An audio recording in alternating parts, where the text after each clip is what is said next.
welcome to the latest edition of the Purple Sofa podcast. I'm Andy Steele. And I'm Sophie Holmes. Today we're going to be talking about the 360 Grassroots Foundation. So Sophie is one of the 3 trustees of the foundation. How are things going? It's going really well. We've just come into a new financial year. So our year ended in December. And last year was the most successful year that we've had since forming. It's getting bigger and bigger every year. The events are being more and more supported. We've got a lot of people doing individual fundraising for us as well. And this year looks to be even bigger and continuing to grow on that success. So in 2024 we had the Foot Golf Day. Yes, we had our annual Foot Golf Day. Which was, we had more teams enter than ever before. Yeah. We did whole sponsorships for the first time, which raised more money. Yeah. And we also had a raffle, which was really successful because there was more people attending the event. Yeah, we also changed the format for last year, so we did it as a shotgun start, rather than teams teeing off continuously through the afternoon. So that meant we could fit more teams in. More teams in. It also meant more people were there throughout the event, because if somebody teed off at 12 and somebody else teed off at 4 o'clock, it was a long time for the earlier teams to stay before. Yeah. So we had the foot golf. Yeah. We continued with the Dress Down Friday fines. Yeah, so internally at 360 there was a lot of fundraising that went on. So the Dress Down fines, and then some of the members of the team also did the Humber Half Marathon to raise funds for the foundation as well. 4 athletes did that?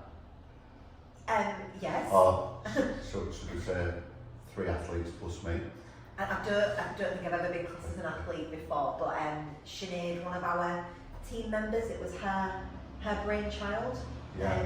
And then we got sort of t-shirts made up so people could see who we were running for throughout the grueling 13 miles.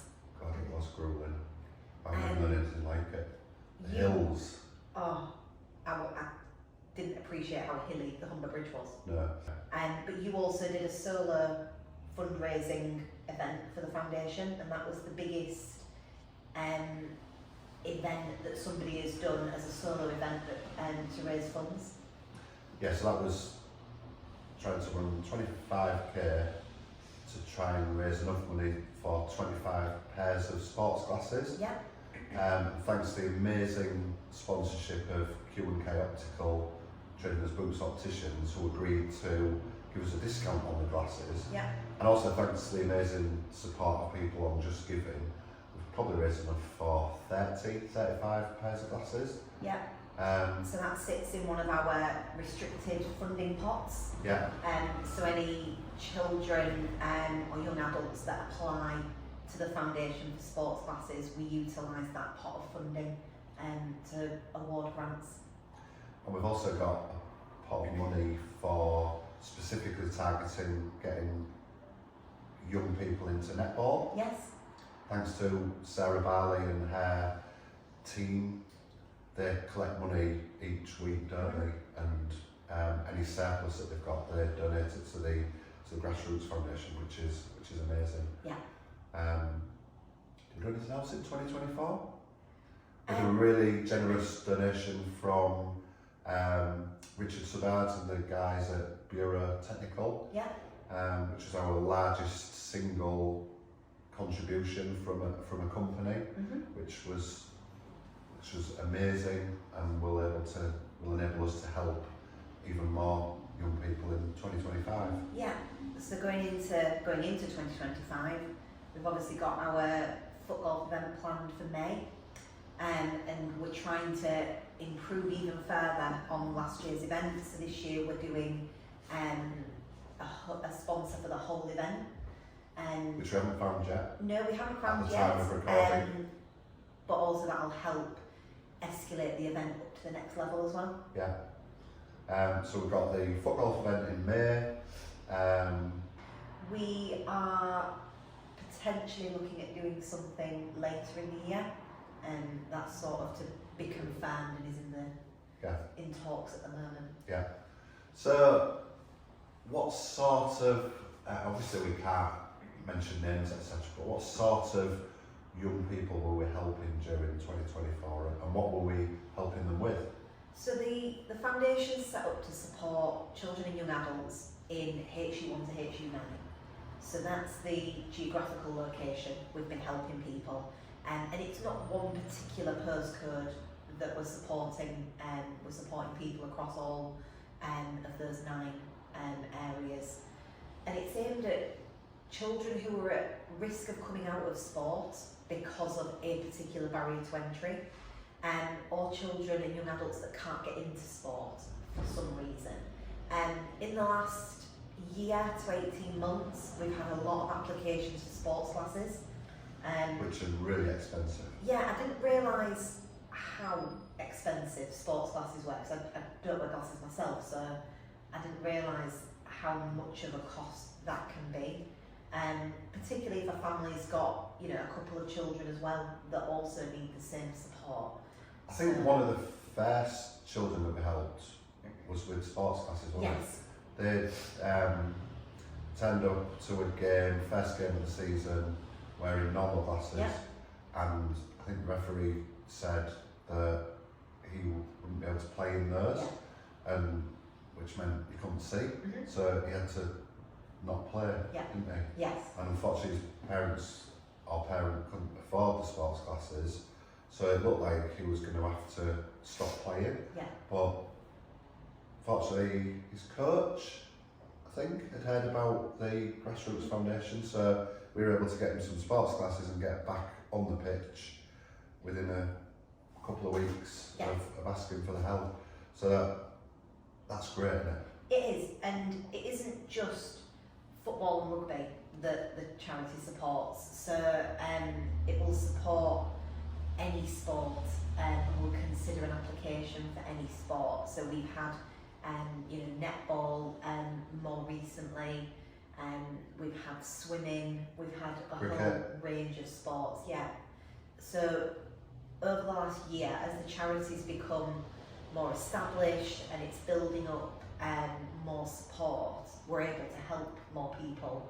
So we've actually fixed in our calendars when the grant windows are going to be, so that anybody who does require support, there's a set time that they can apply.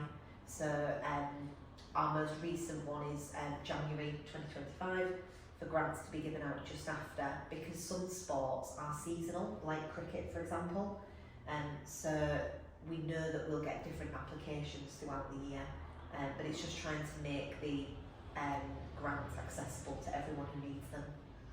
And we can help with kids, so Yeah. football, rugby, hockey boots, clothing, subscriptions, Yes. sports classes we've mentioned, cost of travelling Yeah. to grassroots sport, sanitary products, Yes. which is a real hot topic, particularly in, I think, girls football right Yeah. now. It is a barrier to entry for some people to not be able to play sport. Yeah, so if there's any clubs that need help buying these products to give to their members free of charge, then we'd definitely be able to look at that. Something else you mentioned earlier? Yeah, so around the kit, one thing as well that can be a barrier to entry is sports bras. So younger girls that are developing, it might not be something that they're able to afford that would be a barrier to entry for them getting into sport. So that's also something that we could support as well. Yeah. We've also got a stock of, in particular, football and rugby boots, haven't we? Yeah. And some kit, which people have donated to our collection point in the office. So, as well as buying new stuff, we've got good quality pre-loved items that we can distribute as well. So, yeah, and I suppose if anyone else has got any ideas about new areas we could look at, new areas to support, different initiatives on top of the ones I've already mentioned, then we'd love to hear those ideas, wouldn't we? Yeah, absolutely. And if there's something that we've not supported before and someone's unsure whether we would support it, you know, we'd welcome them asking for the trustees to consider. We can also help with dance, can't we? We include dance in sport, Yeah. basically any physical activity. Anything that will help improve a child's physical or mental well-being. Yeah. What's your dream for the foundation? It would be lovely that we get to a point where we have no applications because no child can't afford or isn't able to access sport.